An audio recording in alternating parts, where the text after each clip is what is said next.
മുതിർന്നവരിൽ നമ്മൾ വിഷാദരോഗം കാണുന്ന മറ്റൊരു കേസ് ഡിമെൻഷ്യ ബാധിച്ചവരിലാണ്. ഈ ഡിമെൻഷ്യയും വിഷാദ രോഗവും തമ്മിൽ എന്തെങ്കിലും ബന്ധമുണ്ടോ? ഡിമെൻഷ്യയും ഡിപ്രഷനും തമ്മിലുള്ള ബന്ധം വളരെ കോംപ്ലിക്കേറ്റഡ് ആണ്. നമുക്ക് വലിയ അറിവ് അതിനെക്കുറിച്ച് ഒരുപാട് അറിവില്ല എന്നുള്ളതാണ്. പക്ഷേ ഇത് കോമോർബിഡ് എന്ന് പറയും. രണ്ടും വളരെയധികം അടുത്തടുത്ത് കാണുന്ന സാധനങ്ങളാണ്. ഒന്നുണ്ടെങ്കിൽ മറ്റൊന്നുണ്ടാകാനുള്ള സാധ്യത കൂടുതൽ. ഇപ്പോൾ ഈ അൾഷിമേഴ്സ് പോലുള്ള അസുഖങ്ങളുള്ള ആളുകൾക്ക് ഡിപ്രഷനുള്ള സാധ്യത വളരെ കൂടുതലാണ് നമ്മൾ പറയും. അതുമാത്രമല്ല, ഈ ചില ആളുകളിൽ നമ്മൾ സ്യൂഡോ ഡിമെൻഷ്യ എന്ന് പറയും. ചില ആളുകളുടെ ഡിപ്രഷൻ കണ്ടാൽ ചില ആളുകളുടെ ഡിമെൻഷ്യ എന്ന് തോന്നുന്ന കാര്യം ചിലപ്പോൾ ശരിക്കും ഡിപ്രഷൻ ആയിരിക്കും എന്നുള്ളതാണ്. അപ്പോൾ ഒരു ഡീറ്റെയിൽഡ് ഇവാലുവേഷൻ, ഇപ്പോൾ ഞാൻ വർക്ക് ചെയ്യുന്നിടത്ത് അവിടെ ന്യൂറോളജിസ്റ്റിൻ്റെ അടുത്ത് ഒരു പേഷ്യൻറ്റ് വന്നു കഴിഞ്ഞാൽ ഓട്ടോമാറ്റിക്കലി അവർ നമ്മുടെ അടുത്തോട്ട് റെഫർ ചെയ്യും.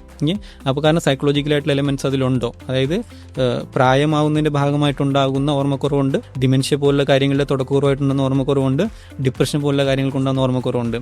അപ്പോൾ ഏതൊക്കെയാണ് തിരിച്ചറിയണമെങ്കിൽ നമ്മൾ detail evaluation, cross multi disciplinary evaluation ഉണ്ടെങ്കിൽ നമുക്കിത് മനസ്സിലാവുന്നതാണ്. വലിയ ശതമാനം ഡിമെൻഷ്യ ഉള്ള ആളുകൾക്കും ഡിപ്രഷൻ ഉണ്ടാകാറുണ്ട്. അപ്പോൾ അതിന് സ്വാഭാവികമായിട്ടും അവർ ആൻറ്റി ഡിപ്രസൻ മെഡിക്കേഷനിലുമാണ്, പല ലോ ഡോസിലാണ്, പക്ഷേ മെഡിക്കേഷൻ കൂടി ഉണ്ടാവാറുണ്ടെന്നുള്ളതാണ്.